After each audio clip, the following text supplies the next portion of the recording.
Bismillahirrahmanirrahim. Assalamualaikum warahmatullahi wabarakatuh. Halo teman-teman, kalian sedang mendengarkan Adab Harian Muslim dari Jendela Rasa dengan aku, Ica. Pada episode pertama ini, kita akan membahas bab 1, yaitu tentang adab tidur dan bangun tidur. Sebelumnya, untuk tidur dan bangun tidur, itu tuh hal yang pasti kita lakukan setiap hari.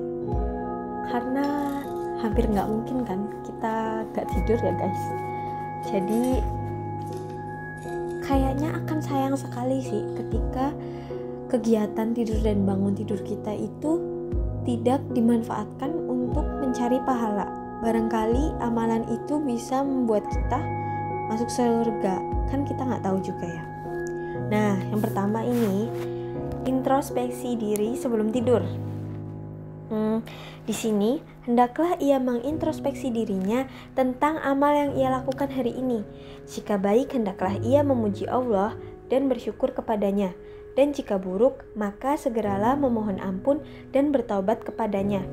Bertekadlah agar hari esok lebih baik.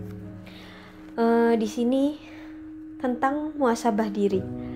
Aku sendiri sangat jarang ya, bahkan mungkin hampir nggak pernah untuk introspeksi diri sebelum tidur. Jatuhnya mungkin lebih ke overthinking. Padahal overthinking itu sama aja kayak kita nggak percaya akan ketetapan Allah, nggak sih?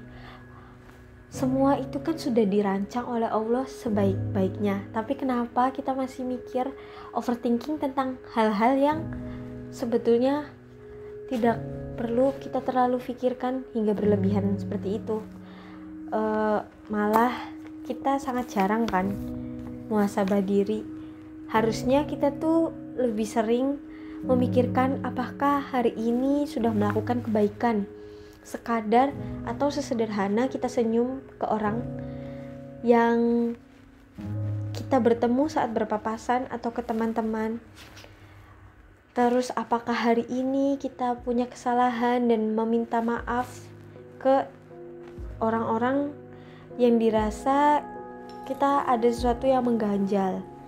Gitu sih. Nah, terus yang kedua nih, yaitu tidur lebih awal. Hal ini berdasarkan hadis dari Aisyah radhiyallahu anha bahwa Rasulullah ini tidur di awal malam dan bangun kembali di akhir malam, lalu melakukan sholat. Tidur lebih awal ya. Kalau bisa kita tidur itu sekitar, setahu aku 6-8 jam. Karena itu agar organ kita juga bisa istirahat dengan baik. Kualitas tidur yang baik itu sangat berpengaruh sama kegiatan kita esok hari juga kan. Nah, terus yang ketiga nih, yaitu disunahkan wudhu sebelum tidur. Disunahkan pula tidur dengan posisi berbaring pada lambung kanan berdasarkan hadis Al-Bara bin Azib radhiyallahu anhu. Ia mengatakan bahwa Rasulullah bersabda, "Idza ataita madja'aka fatawadda wudu'aka lis-shalah, tsumma taji' ala syiqqikal aiman."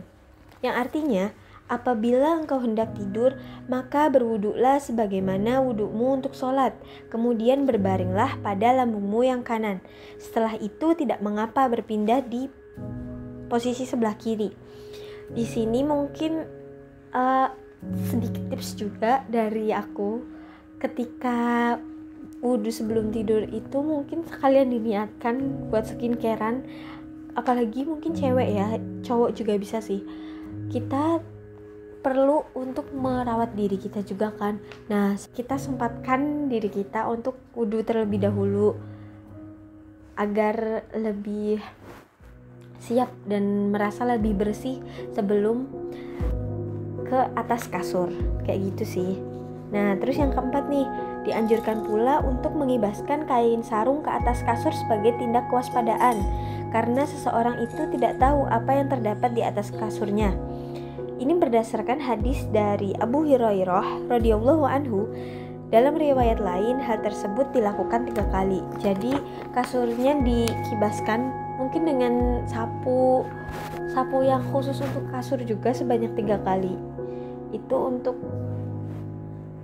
melatih kewaspadaan kita juga. Barangkali ada sesuatu yang kita nggak tahu nih dan bisa berbahaya.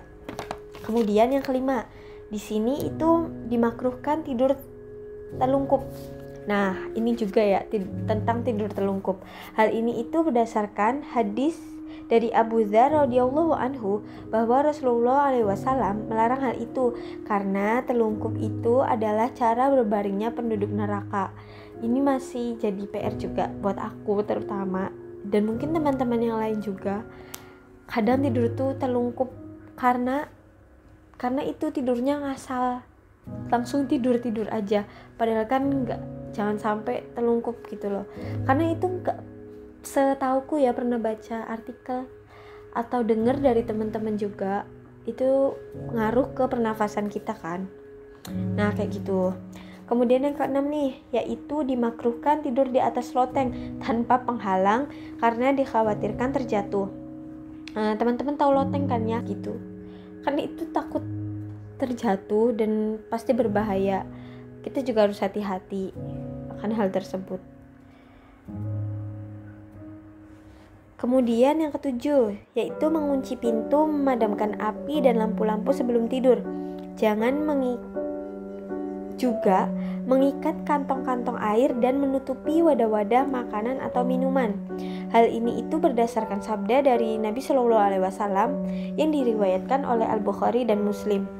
Nah di sini mungkin waspada juga buat kita atau teman-teman yang sedang tidak berada di rumah, di kos, atau yang sedang berada di rumah juga, pastikan sebelum tidur itu kita harus mengunci pintu. Karena kita nggak tahu ada bahaya apa. Mengunci pintu kan salah satu bentuk dari kewaspadaan kita ya. Kemudian memadamkan api dan lampu-lampu sebelum tidur. Di sini mungkin ada dari teman-teman yang tidak mematikan lampu sebelum tidur. Setauku ya, kayaknya kalau lampu yang dimatikan sebelum tidur atau saat tidur itu ngebantu kualitas tidur kita juga sih. Jadi kayak sensor mata atau tubuh kita tuh bener-bener istirahat. Kalau misalkan ada penerangan kan mungkin jadi terasa lebih silau. Jadi kualitas tidurnya barangkali kurang berkualitas gitu sih. Nah terus yang selanjutnya nih, membaca ayat kursi. Quran surat Al-Baqarah ayat 255 dan akhir surat Al-Baqarah ayat 285 dan 286. Kemudian membaca juga Quran surat Al-Ikhlas, Al-Falaq dan An-Nas. Hal ini berdasarkan hadis-hadis yang sahih. Kemudian yang kesembilan. Nah yang kesembilan ini yaitu membaca sebagian dari doa-doa dan zikir-zikir yang datang dari Rasulullah. Di antaranya, Allahumma qini azabaka yauma taba'asu ibadak, yang artinya, ya Allah, peliharalah diriku dari siksamu pada hari hamba-hambamu dibangkitkan, sebanyak 3 kali. Kemudian doa Bismika Allahumma amutu wa ahya, yang artinya, dengan namamu ya Allah, aku mati, tidur, dan aku hidup, bangun. Mungkin bisa diamalkan juga tentang doa-doa ini. Kemudian yang ke-10. Nah, ini mungkin yang sering kita semua rasakan sebelum tidur, tentang yang overthinking tadi pada poin pertama itu, yaitu jika gelisah atau tidak dapat tidur atau juga terjaga di waktu malam, maka kita ini disunahkan untuk membaca doa. Doanya yaitu A'udzubika limatillahi tammati min ghadabihi wa syarri ibadihi wa min hamazati syayatini wa an yahdurun, yang artinya, aku berlindung dengan kalimat-kalimat Allah yang sempurna dari murkanya, dari keburukan hamba-hambanya, dan dari godaan syaitan di hati manusia, serta dari kehadirannya. Lalu yang ke-11 nih, atau yang terakhir, yaitu ketika bangun tidur, kita disunahkan membaca Alhamdulillahilladzi ahyana ba'dama amatana wa ilaihin nusyur, yang artinya segala puji hanyalah milik Allah yang telah menghidupkan kami setelah kami mati atau membangunkan kami setelah kami tidur, dan hanya kepadanya kami dikumpulkan. Nah, itulah adab tidur dan bangun tidur pada bab 1 yang tadi sudah kita obrolkan. Jika teman-teman ada pengetahuan atau sesuatu yang kalian ketahui tentang adab-adab tidur dan bangun tidur ini, bisa banget untuk komen di kolom bawah. Atau ada kekeliruan dari aku datangnya dan kesempurnaan datang hanya dari Allah. Kurang lebihnya mohon maaf. Aku Ica, till we meet again. Wassalamualaikum warahmatullahi wabarakatuh.